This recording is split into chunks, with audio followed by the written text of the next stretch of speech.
sickle. Bleeding saints and forest witches, the past unburied, the books unsealed, the old celebration returning.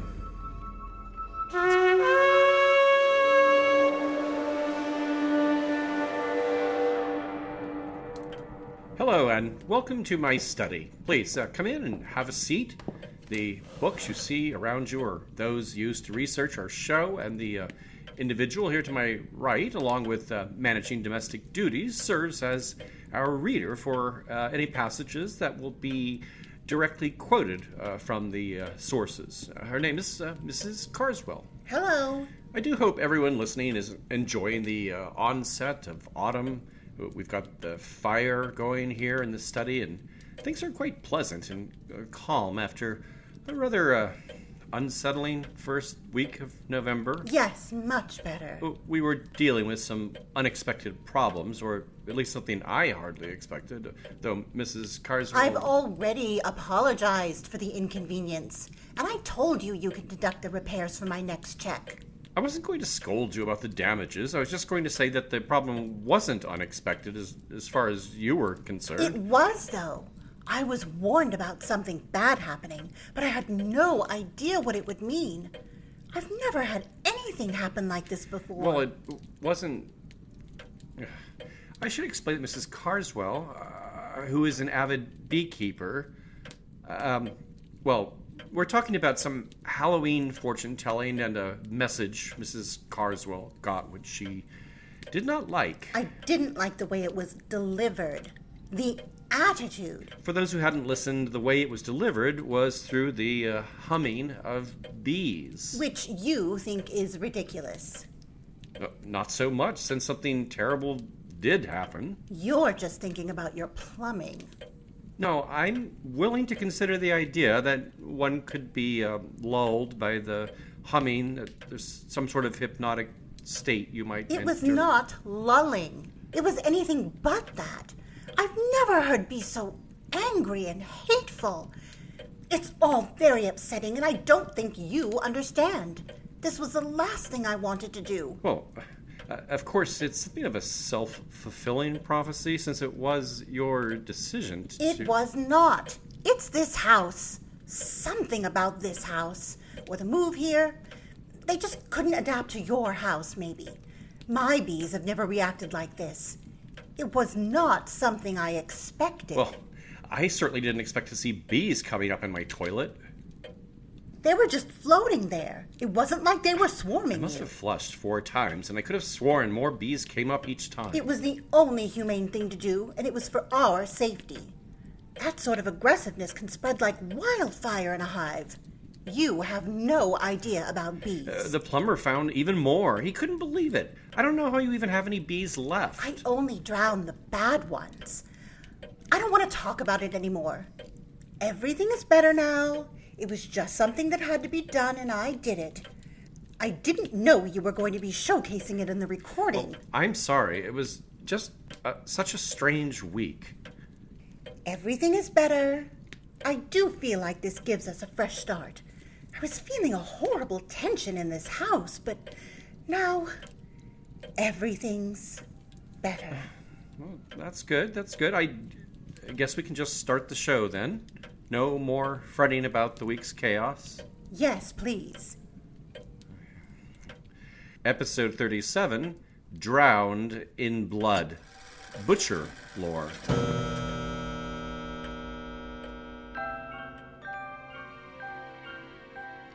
I am your host, Al Ridenour, and this show, Bone and Sickle, explores the intertwining of horror and folklore in a historical context.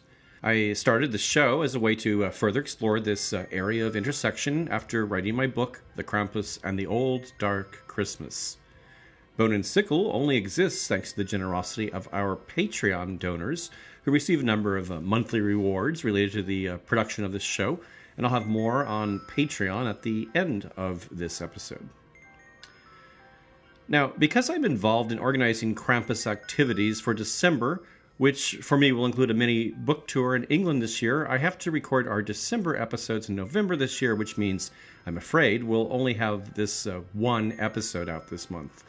But I hope it might still provide our listeners with their fill of meat.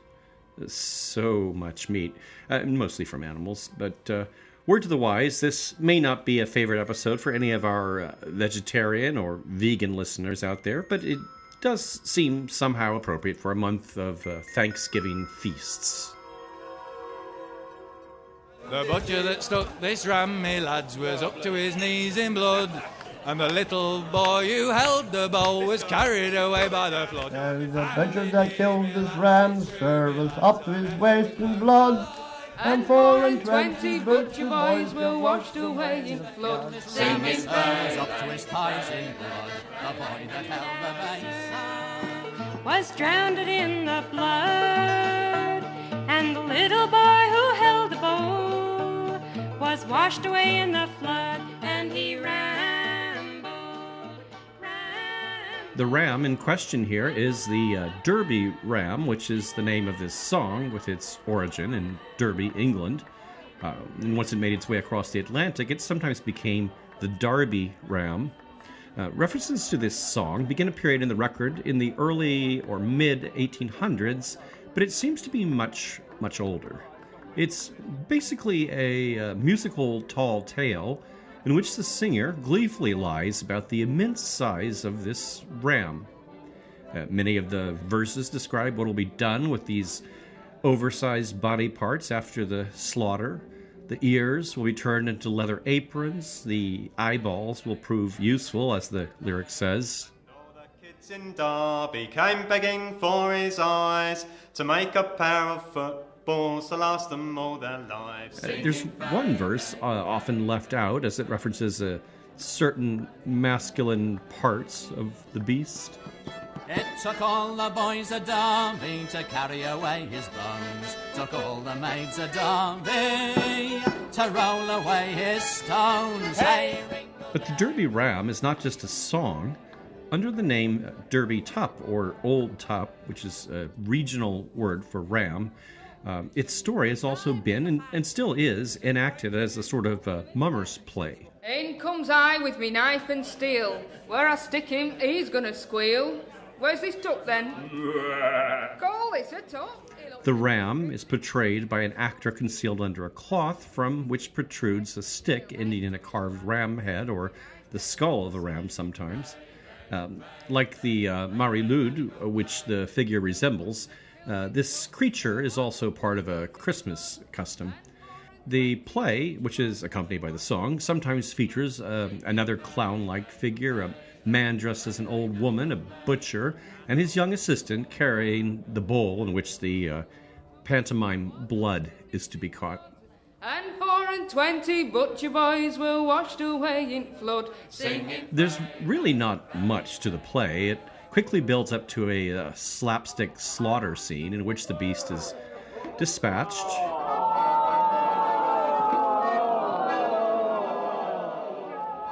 And ends with an appeal for donations. Now our song is ended, we have no more to say. So give us a Christmas box and let us go away, singing fade. 19th and early 20th century folklorists loved to speculate about such mummers plays representing survivals of ancient pagan ritual. The case of the Derby Ram, viewed in this way, would be a vestige of blood sacrifices offered by our ancestors at year's end. But such ideas are roundly rejected today. As we'll see, there may be a bit more to investigate here.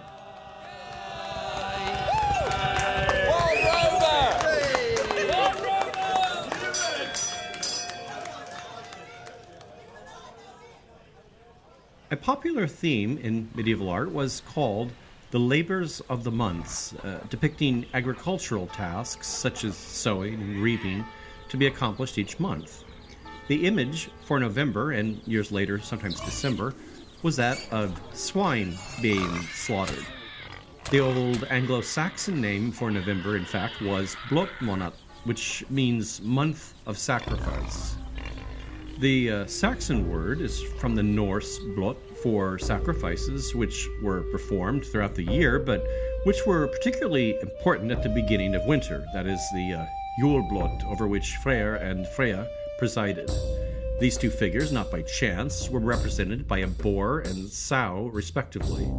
Freyr's mount was the gold-bristled boar Gulinbosti, and these bristles of the sacrificed animal played a role in the curious custom which in English would be called bristle vows. That is, a toast made by Norse chieftains with one hand upon the bristles of the sacrificial animal, in which the toaster promises or brags of deeds to be accomplished in the coming year.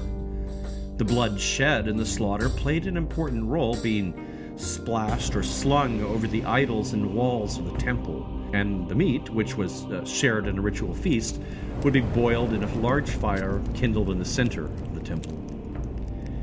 To give you something of the flavor and the gore of these Norse sacrificial rites, we'll look at a famous 11th century account by the chronicler Adam of Bremen describing activities in the Temple of Uppsala in his Deeds of the Bishops of Hamburg.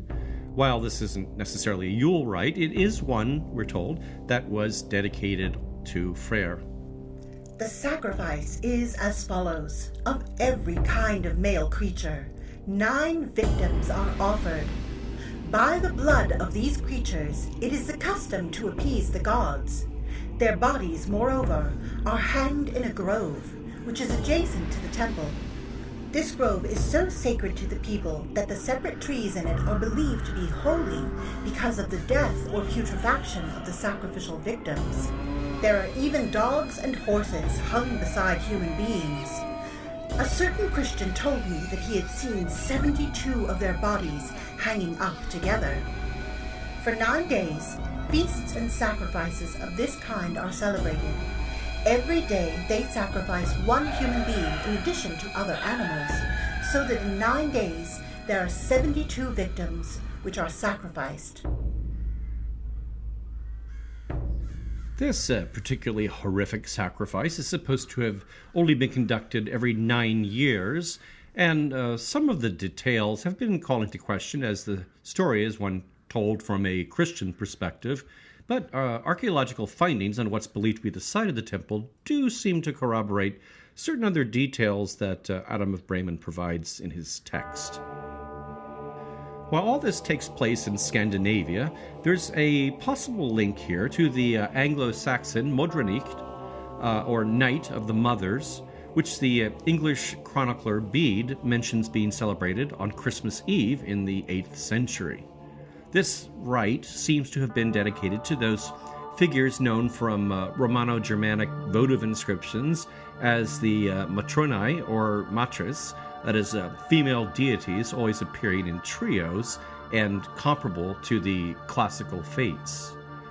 We don't know for certain if blood sacrifice was part of this rite, but it seems comparable to the Nordic Disseblot, in which animals were sacrificed to the Disir, female spirits likewise appearing in threes and associated with fate among Germanic peoples. In any case, it should not be surprising that England's early Anglo-Saxon celebrations, marking the beginning of winter, bear some connection to the bloody sacrificial rites of Scandinavia. Returning to the Juleblot dedicated to Freyr and Freya and their swine embodiments, we see something of this theme carried into later calendrical customs of England. As I've mentioned, the slaughtering of swine was imagined as the labor of the month for November or December. It seems to have moved between the span of these 2 months depending on regional climate and also the resources and technology that made it more or less feasible to keep and feed the swine longer into the winter. And if they were not being slaughtered in November, they were being fattened up for the slaughter through a custom called pannage, which designates the peasants' right to loose their swine in the Lord's forest to forage for fattening nuts, which would be falling from the trees this time of year. Of course, hunting rights in these forests were restricted, and it was here that the aristocrats hunted in November and December, their equivalent of the peasants' swine, namely wild boar, which by the 13th century had become increasingly rare and hence particularly valuable and suitable for the Christmas feasts of the nobility. The presentation of the head of the slaughtered boar itself became ritualized in its presentation, being accompanied by trumpets and song, including the famous Boar's Head Carol, or carols, as there were a number of versions, with the best known being that preserved in the tradition at Oxford's Queen's College. The boar's head in hand bear I, it decked with bay and rosemary. So I pray you, my masters, be merry. There's an amusing legend as to how this ceremonial meal began, one which William Henry Husk relates in his 1868 book, Songs of the Nativity being Christmas carols. He explains that the meal is regarded as a commemoration of an act of valor performed by a student of the college who, while walking in the neighboring forest of Shotover and reading Aristotle, was suddenly attacked by a wild boar. The furious beast came open-mouthed upon the youth, who, however, very courageously, and with a happy presence of mind, thrust the volume he was reading down the boar's throat, crying, "Gregum est," and fairly choked the savage with the sage.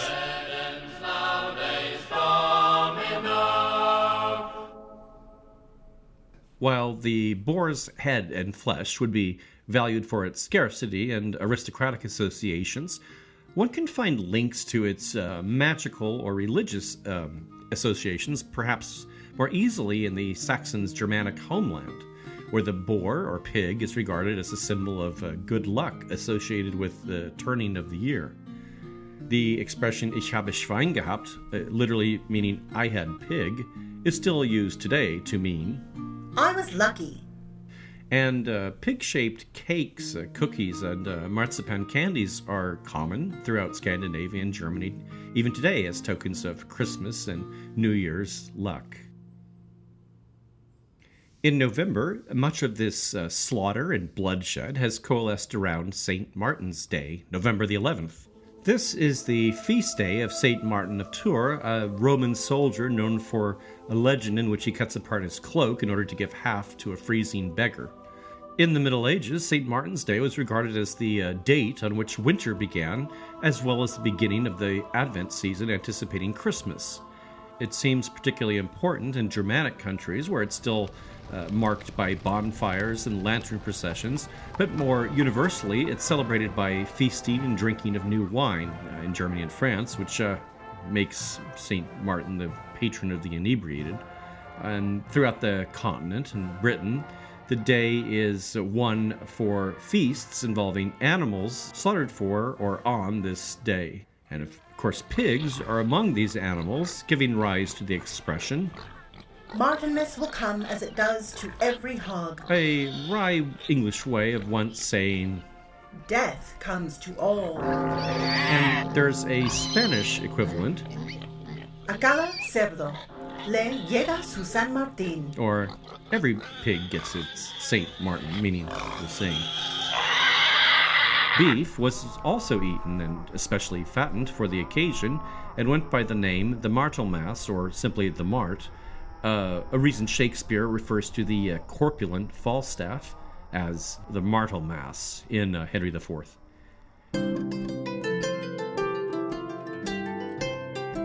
There's also a legend told in Stamford, Lincolnshire, of St. Martin encountering the devil in the form of a mad cow, one which may have been made up after the fact to justify a custom much like the running of the bulls in Paloma, Spain. Richard Butcher, in his 1646 book, The Survey and Antiquities of the Town of Stamford, describes it as a sport of no pleasure except to take a pleasure in beastliness and mischief. He goes on to say that the most wild bull possible is chosen by the town's butchers, is corralled, and then finally, following a proclamation by the town's alderman, the bull is turned out at the alderman's house, and then heavy-skeevy, tag and rag, men and children of all sorts and sizes, with all the dogs in the town, promiscuously running after him with their bull clubs, spattering dirt in each other's faces, that one would think them to be so many furies started out of hell for the punishment of Cerberus. And, of course, this does not go well for the bull. Rhyme he includes further describes the animal's fate. A ragged troop of boys and girls do pellow him with stones, with clubs, with whips, and many nips. They part his skin from bones. Birds are not exempt from St. Martin's bloodlust either. In Sweden, the goose is the victim, and roast goose the traditional dish, a custom that was picked up by the French. I don't believe the French, however, embrace the other traditional Swedish dish for St. Martin's, svartsoppa, a spicy soup made from goose blood. To bring good luck for the year or protect one from malevolent influences, at least in the old days, this Swedish St. Martin's goose would have to be sacrificed on the doorstep of the home, and the four corners of this domicile would be daubed with its blood. There's a similar practice in Ireland by which a rooster, chicken, or goose would be killed for the feast, and its blood likewise sprinkled on the four corners, the lintels or doorsteps, while invoking the Holy Trinity. The custom is still carried out in certain remote corners, and neglecting this tradition was in some places regarded as outright dangerous, according to an old saying, "If blood is not drawn on Martinmas Eve, the blood that is shed will be your own." Neglecting this duty could have other frightful consequences, as in this account collected by the Irish Folklore Commission in the 1930s. Martin King used to kill a fowl every St. Martin's night. One year he forgot it, and when he awoke in the morning, the floor from his bedroom to the kitchen was covered with blood. Martin washed out the floor, but when he awoke again the following morning, the floor was covered with blood again. This went on for 3 nights. A rationale for these odd rituals is an old legend claiming that the fanatically humble St. Martin was so averse to any elevation of his status that upon hearing he was to be appointed bishop, hid himself away in a goose pen until the birds' cackling betrayed his location. Well, enough bloody St. Martin's customs, but before we leave Ireland, a snippet of an appropriately meaty song recorded in a pub in County Waterford in 1933. But for all that, I'd rather instead the old-fashioned dish, my heart's delight wish, a nice bit of Irish pig's head. 'Twas the pride of our forefathers' table, when each one was snug and content, and when came the call of the landlord, 'twas the pig oftentimes paid the rent. As I said earlier, there was some drift in butcher customs by which livestock might be kept somewhat longer into the winter. A 19th century tradition in Lower Bavaria fixes December 21st, St. Thomas Day, as the date for dispatching swine to make sausages. And this seems to have helped to shape a particular boogeyman associated with this day. In this region, on the night of December 21st, a demon or ogre by the name of Bloody Thomas stalks the land, brandishing an immense hammer. His blood-drenched appearance is thought to have been inspired by the gore-stained clothing of butchers occupied with the day's slaughter. According to a number of 19th century sources, a popular St. Thomas Day's prank had a farmer drenched to the toes in blood after the day's labors, frightening his children or young relatives. First, banging on the cottage door and thundering out some threats about bashing children's skulls with his hammer, he would then, with the children's full and fearful attention upon him, open the door a crack and ever so slowly push one gory leg through the door. Apparently this was all that was needed to clear the room, and no further disclosure was necessary. Then there is that particularly gruesome butcher story associated with December's most famous saint, Nicholas. The first version of it seems to have been set down in the mid-1100s by the early Norman poet Wace, and it's been told with some variations since. But here's how the legend is recounted in J.R. Smith's 1898 folklore collection, The Reliquary and Illustrated Archaeologist. Many strange legends have gathered around the name of Saint Nicholas, but the strangest of them all is that which tells how he became the patron of schoolboys. And a ghastly little tale it is. A pork butcher was sitting one night in his shop when 3 little boys who had lost their way appeared at the door and begged for a night's shelter. The man welcomed them quite kindly, gave them some supper and a bed, but no sooner were they well asleep than he chopped off their heads, for his supply of sausage meat had run short that morning. Just as he had finished packing their little bodies away in the brine, St. Nicholas knocked at the door and asked for food and lodging. He wished to sup, he said, on the 3 little boys who were in the brine tub. The butcher, conscience-stricken, recognized his visitor and made a full confession, whereupon the saint restored the small boys to life.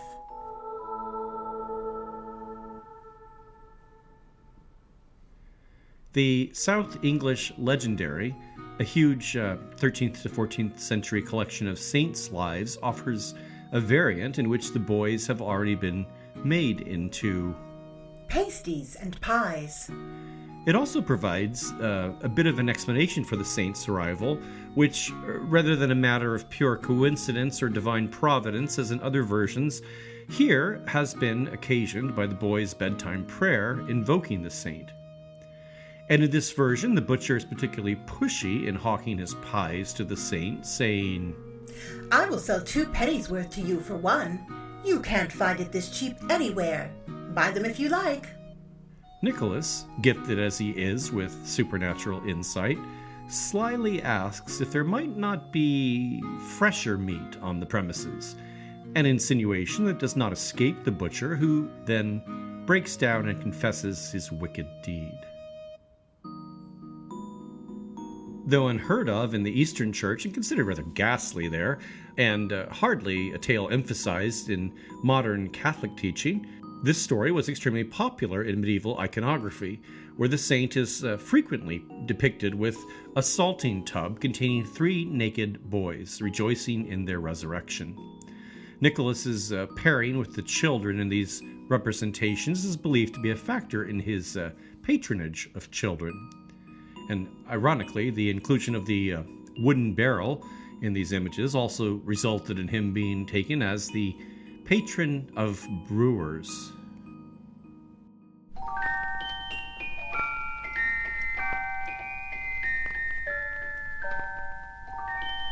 Ils étaient 3 petits enfants qui s'en allaient glaner au champ. Tant sont allés, tant sont venus, que sur le soir se sont perdus. S'en sont allés chez le boucher. Boucher, voudrais-tu nous loger? The story is also told in a French song from the 16th century, The Legend of St. Nicholas, which is still sometimes sung by children in December, particularly in Lorraine, where it originated. It turns the wandering students into 3 gleaners, those who pick by hand what's been left after reaping, and they find themselves lost in the fields when night overtakes them. Seeing a walled home in the distance, they seek overnight refuge. A translation of the lyric from the Old French explains the rest. Hardly had they passed the wall when the butcher killed them all. He cut them up and put each bit like pork into the salting pit.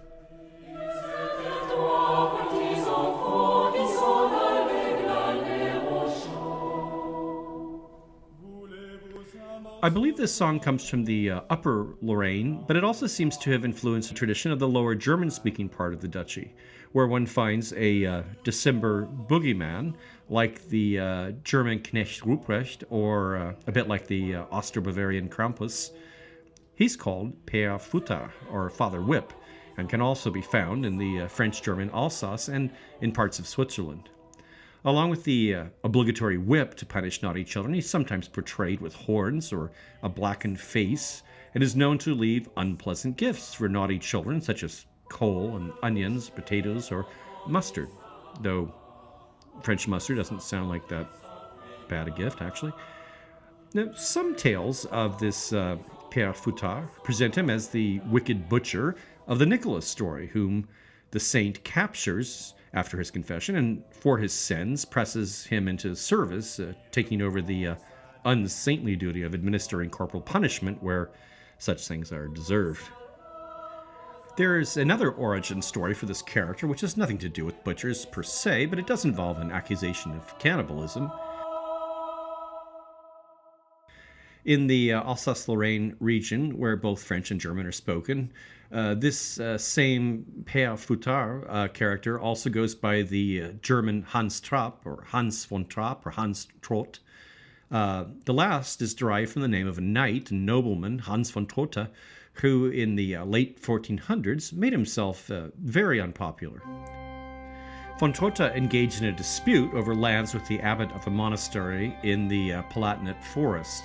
During the feud, the knight dammed a river to cut off water to the monastic lands in question, causing devastating floods in the nearby town of Weissenburg. As a result of this and further hostilities, von Trotta was summoned to Rome by Pope Alexander VI. The knight refused to appear, writing to the Borgia Pope and accusing him of vague indecencies. In turn, he was excommunicated and henceforth referred to in local legend as the Black Knight. Folklore associated him with the devil, dark arts, and even cannibalism.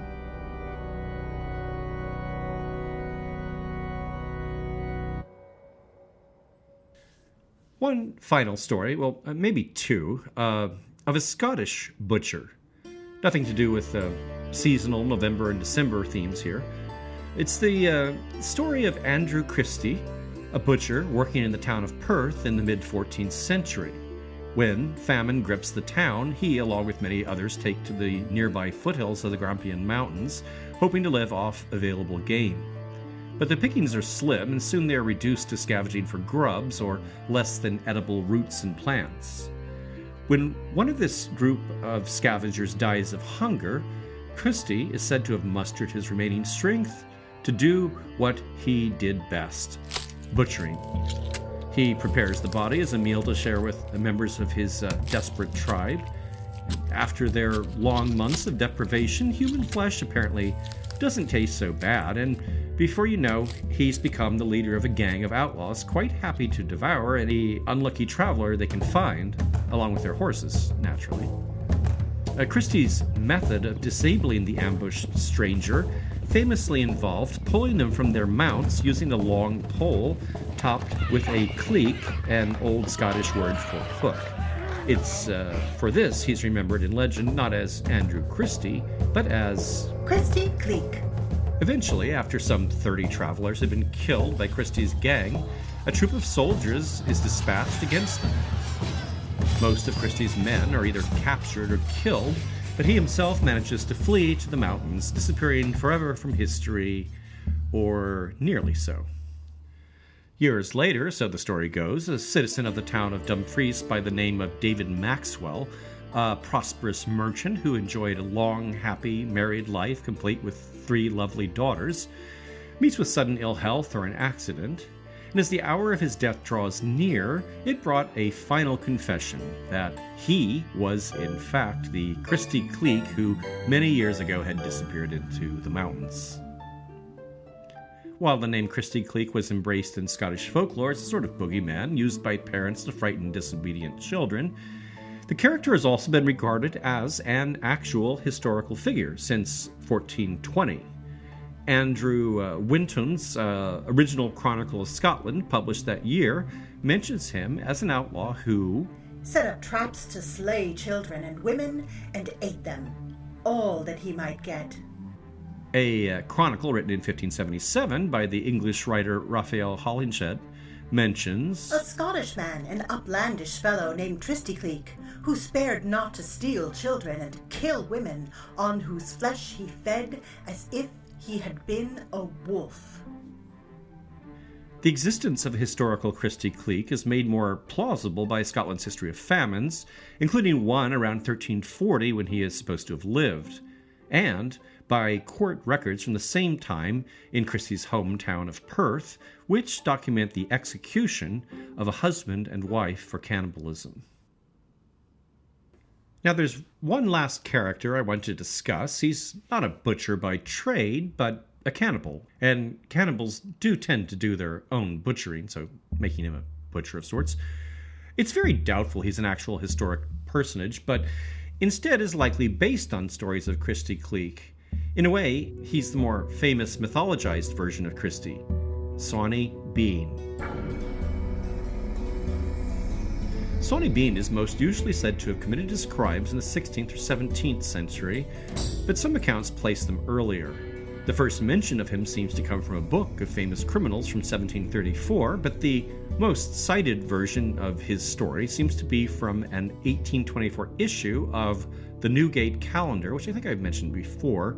Originally, this was a publication detailing executions at London's Newgate prison, but later morphed into a sort of penny dreadful.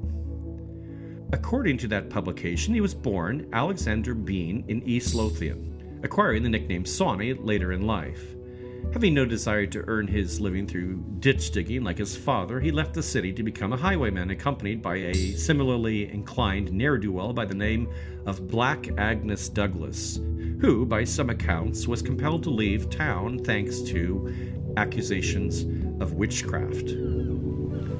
They made their home in a remote cave somewhere on Scotland's southwest coast.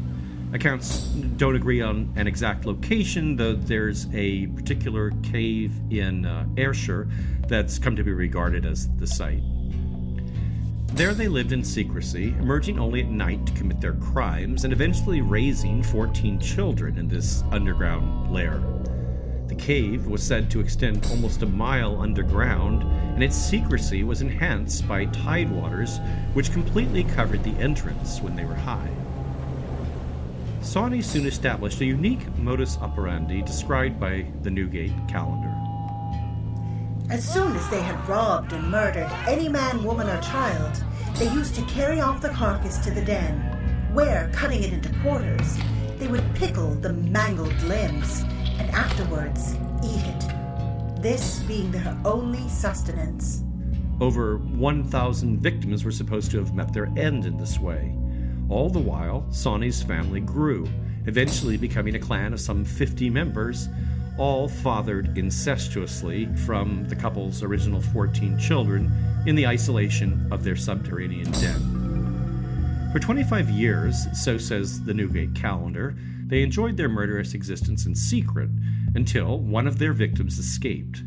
It was during an attack on a couple in which the husband managed to fight off the cannibals while his wife fell from behind him and was instantly murdered before her husband's face.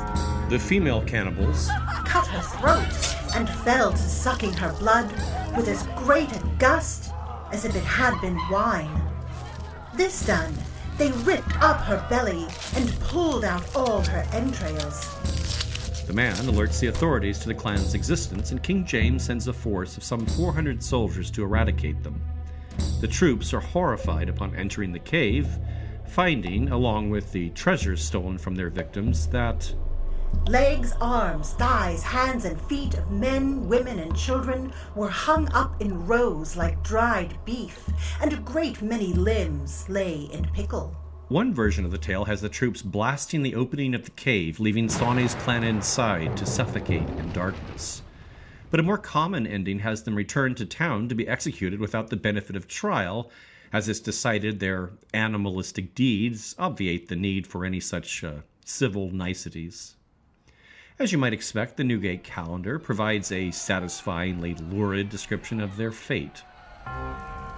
The men had their privy members cut off and thrown into the fire. Their hands and legs were severed from their bodies, by which amputations they bled to death in some hours.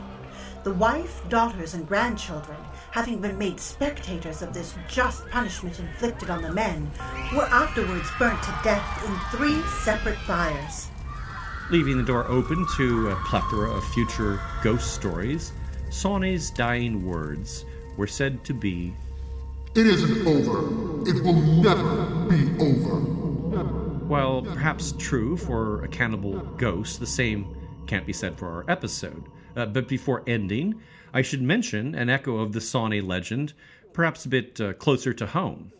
The centuries-old Scottish tale of a cannibal clan living in a remote cave is said to have served as inspiration to Wes Craven in scripting his 1977 film, The Hills Have Eyes, the most shocking, terrifying film you will ever see. The Hills Have Eyes.